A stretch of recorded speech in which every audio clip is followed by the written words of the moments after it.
ब्रह्म मुहूर्त ध्यानोपरांत सत्संग। स्वमूल्यांकन आत्म उत्कर्ष का आधार।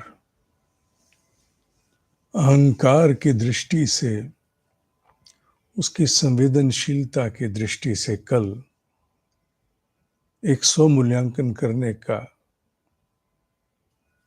सुझाव मेरी ओर से आपको दिया गया था।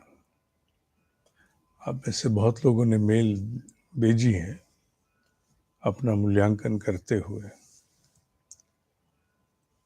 निस्संदेह अपने आप को उस स्वरूप में देखना और अपना मूल्यांकन करना मनुष्य को बोध भी नहीं होता है कि उसकी सजगता की किरणें किस प्रकार अंतर्मुखी हो गई हैं। केवल ध्यान से ही अंतर्मुखी नहीं होती हैं किरणें। सजगता की किरणें इस प्रकार के अपने स्व आत्म मूल्यांकन के द्वारा भी बहुत बड़े स्तरों पर हो जाती हैं। अपनी सजगता की, चैतन्यता की लेयर्स को, तहों को हम देखने का प्रयास करते हैं। अहंकार की दृष्टि से स्व मूल्यांकन अभी पूरा नहीं हुआ है। अहंकार का सबसे बड़ा एक अस्तित्व और भी है।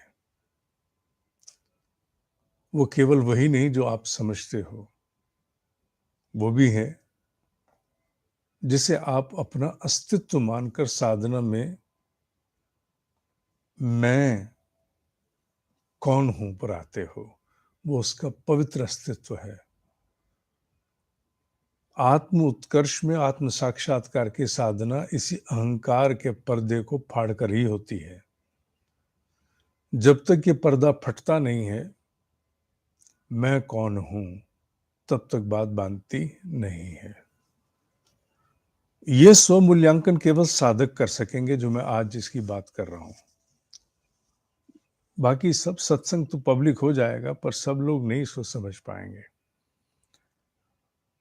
अहंकार की दृष्टि से ये अनुमान लगाने का प्रयास करो, लगा सको तो, जीवन में कितनी बार, जीवन शब्द का तात्पर्य है जीवन दिन, एक दिन, एक जीवन दिन है, दिन की बात करूंगा। जीवन दिन में कितनी बार ये बोध उभर आता है कि मैं ये सब नहीं हूं, मैं यह सब नहीं हूं। यह सब माने जो चल रहा है, जो आसपास है, जो आकर्षण में है, जो राग और द्वेष में है, अट्रैक्शन में, रिपल्शन में है, मैं ये नहीं हूं। जैसे प्रश्न पूछा मैं, तो सबसे पहला परिचय होता है अहंकार का। मैं माने अहंकार। ये वो अहंकार नहीं है जो अंग्रेजी का ईगो है। मैंने इसीलिए पूर्व में कहा, इस स्व मूल्यांकन को केवल साधक कर सकेंगे, सब लोग नहीं। सब लोग नहीं कर पाएंगे, क्योंकि सब लोग इस विषय को उतनी गहराई से नहीं समझ पाएंगे जो साधना में नहीं है। ये कौन से अहंकार की बात कर रहे हैं? कई स्वरूप है ना। एक वो मैं, एक वो जो मैं माने ओम वाला मैं, जिसमें हम जाके पूछते हैं कि मैं कौन हूं, क्या हूं मैं। उस अहंकार का उल्लेख है आज इस सत्संग में। तो सात्विक अहंकार की दृष्टि से कितनी बार बोध जागता है कि मैं ये सब नहीं हूं। इस अगर दिन में एक बार भी ये बोध आता है, हो सकता है कई बार जीवन में कुछ सप्ताह ऐसे भी निकल जाएं जिसमें व्यस्तता अत्यधिक है और आप मूल्यांकन नहीं कर पाए, ये भाव ही न उभरे। पर अगर ये भाव उभरता ही रहता है यदा कदा, यदा कदा नहीं मैं कहूंगा, और अधिक कहूंगा, उभरता रहता है, तो ये जानना चाहिए कि आप में आत्म उत्कर्ष एक अच्छे स्तर को प्राप्त हो गया है।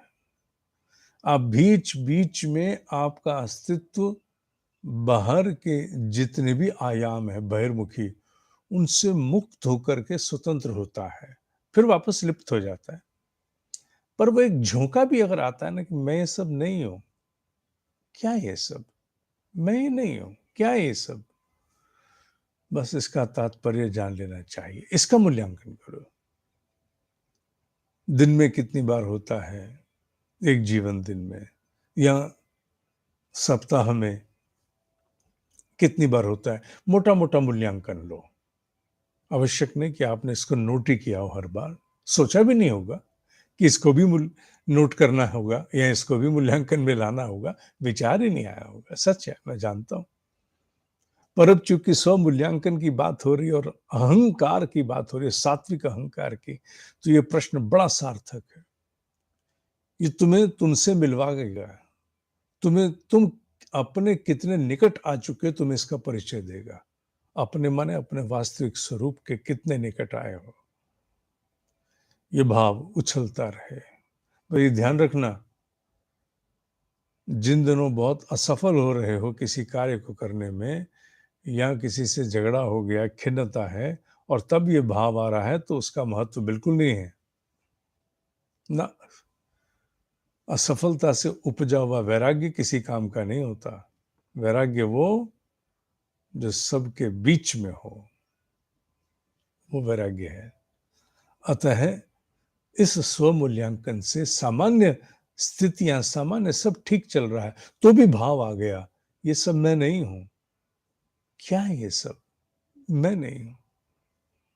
एक विच्छेद, एक भेद, एक डिस्टेंस, एक डिटैचमेंट। ये दिन में कितनी बार अथवा सप्ताह में कितनी बार? एक मोटा मूल्यांकन है। इसमें कोई डेसिमल तक थोड़ी जाना, इतने दशमलव इतने। हाँ, एक मोटा मूल्यांकन, एक मोटा सा मूल्यांकन करो और मुझे लिखना। ठीक है, मुझे लिखना। मैं पढ़ूंगा, पढ़ता ही हूं। मैं पढ़ूंगा क्या, मैं पढ़ता ही हूं, निश्चित रूप से पढ़ता हूं। उत्तर दूं न दूं, मेल तो पढ़ते हैं।